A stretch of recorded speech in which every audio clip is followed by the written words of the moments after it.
So we have a viewer, one of our Facebook Live viewers, who's concerned about the Campaign Finance Board rulemaking authority, which was curtailed, as this viewer describes it, and wants to know why that occurred.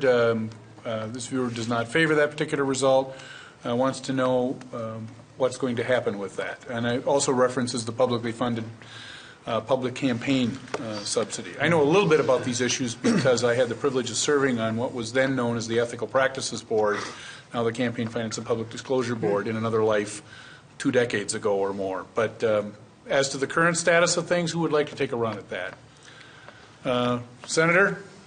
I'd be happy to. Yeah. I mean, the Campaign Finance Board's done an outstanding job. I don't support changes to either their structure. There's a question about their funding. Mm-hmm. A couple things to keep in mind. Minnesota has the highest voter turnout in the country. That's for a reason. We administer free and fair elections, and we should be proud of that and keep doing that.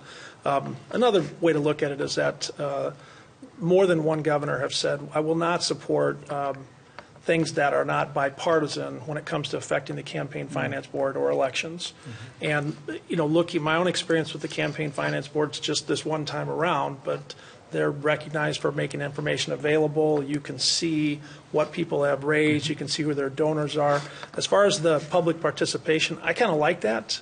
And I like things that would allow the campaigns to stay relatively affordable for any candidate that wants to run. So things that allow public subsidy, I think, benefit the process.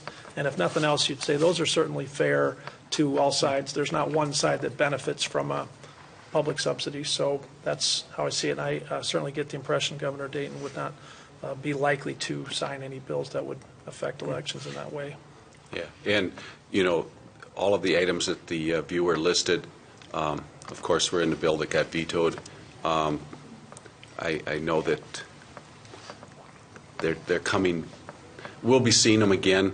There are some changes that they're hoping to still keep, but probably the elimination is not going to be one of them. I mean, everybody can look at it and talk about fairness one way or the other, and it depends on who the author is and what they consider that. But I guess the word, what I heard in conversations, we're going to see it, but they're hoping for a few changes. So it's kind of like the viewer that said we're going to work on Saturday. We know we probably are, but we haven't got that schedule, and it's kind of like this. What will the final version look like? But, it's on the table. We'll have to call that viewer. Yes. Go ahead, Representative Carlson. I was just going to say, I didn't realize that you'd been on the board, but Long time ago.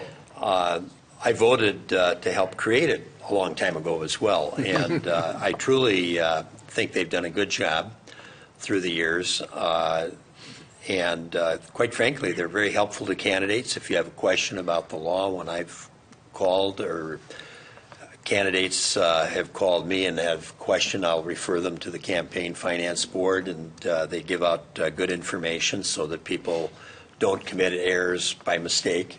Mm-hmm. So I would be very complimentary of them historically in that regard. One thing that I don't think the viewer mentioned was that if you participate in the public subsidy, then you agree to accept campaign spending limits, which I think is vitally important. That way it reduces just simply the amount of money that's being spent. Now, we do have a side issue now with independent expenditures growing and growing and growing every election cycle. But at least the individual candidate and the vast majority of candidates accept the public funding, then agree to campaign spending limits. So that's something that I feel would be important to retain basically along with current law. President Luke? Well, I haven't followed that really closely, but a lot of times we make a first attempt to make some big changes, and then we back up and make some reasonable adjustments. And I would say there probably some reasonable adjustments might need to be made. But I think that business of the outside expenditures is one we're going to wrestle with a long time, because there's apparently no limits on that. And so if you're sitting there in a really heated campaign in a district, you basically got your hands tied with that spending limit and no control over what goes on around you. But that's the world we live in. That's democracy. Well, like I say, that's a dilemma. That's outside of the campaign finance board and the spending limits. That's Citizens United, U.S. Supreme Court decision. So there's little control that we have of that right now. Now, some people have proposed things like a constitutional amendment. Perhaps if there's a change in the makeup of the court, they might reconsider Citizens United.